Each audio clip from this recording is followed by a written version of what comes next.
परमेश्वर ने अब्राहम से एक पुत्र का और पुत्र से बहुत सी संतान का वादा किया, जो सारे संसार के लिए आशीष होंगे। पर अब्राहम और उसकी पत्नी सारा बच्चे पैदा करने के लिए बहुत बूढ़े थे। 20 साल बीत गए, अभी भी अब्राहम ने परमेश्वर के वादे पर भरोसा किया। जब वो 100 साल का था और सारा 90 साल की थी, परमेश्वर ने उन्हें अपना वादा याद कराया। सारा एक बालक को जन्म देगी। जब उनका पुत्र पैदा हुआ, सारा इतनी प्रसन्न हुई कि वो प्रफुल्लित हुई। परमेश्वर ने मुझे प्रफुल्लित किया है, उसने कहा।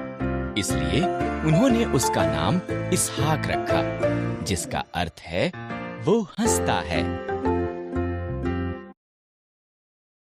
जब इसहाक एक छोटा लड़का था, परमेश्वर ने अब्राहम को उसके पुत्र को मोरिय्याह पर्वत पर ले जाकर उसकी बलि देने को कहा।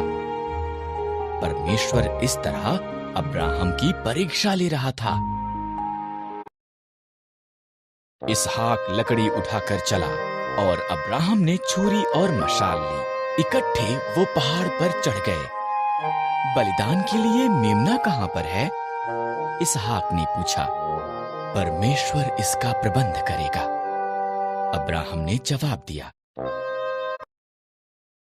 अब्राहम ने वेदी पर लकड़ियां रखी, इसहाक को बांधा और उसको लकड़ियों पर रख दिया। जैसे ही उसने इसहाक को मारने के लिए छुरी उठाई, एक स्वर्गदूत ने उसको नाम लेकर आवाज लगाई, अब्राहम। लड़के को मत मार, स्वर्गदूत ने कहा। परमेश्वर जानता है कि तू उसके वादे पर भरोसा करता है। उधर झाड़ियों में देख, एक मेंढा अपने सींगों से झाड़ियों में फंसा हुआ है। इसके बदले उसे बलिदान कर। इस तरह अब्राहम ने उसके पुत्र की बजाय मेढ़े को बलिदान किया। उसने उस स्थान को यहोवा यिरे, परमेश्वर प्रबंध करेगा, रखा, क्योंकि परमेश्वर ने बलिदान का प्रबंध किया था। ठीक जैसा कि परमेश्वर ने कहा था, उसका वादा सच्चा हुआ।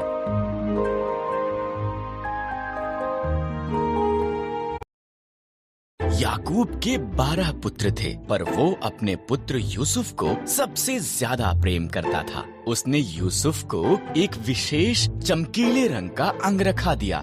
यूसुफ के भाई उससे ईर्ष्या करते थे, उन्होंने उससे नफरत की। यूसुफ ने विशेष स्वप्न भी देखे।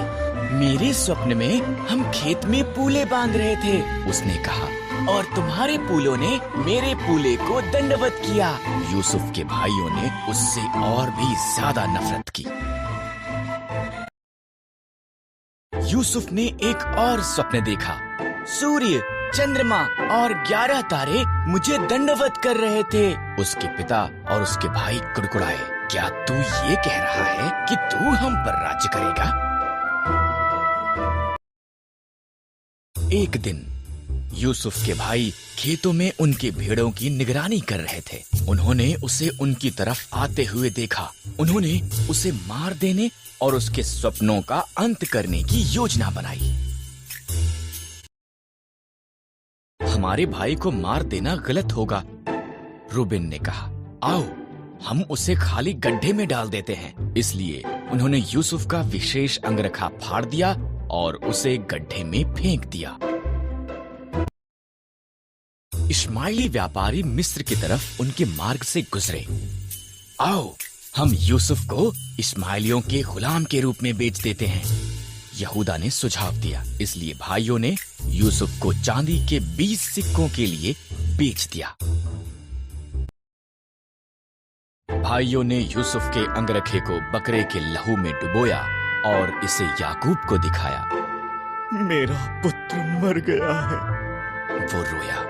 इसी दौरान यूसुफ को मिस्र में ले जाया गया, लेकिन परमेश्वर यूसुफ के साथ था। मिस्र में इश्माइलियों ने यूसुफ को पोतीपर के पास बेच दिया, जो फिरौन का हाकिम था। परमेश्वर ने यूसुफ को आशीष दी और उसे सफल बनाया। पोतीपर ने यूसुफ को अपने पूरे घराने का अधिकारी बना दिया।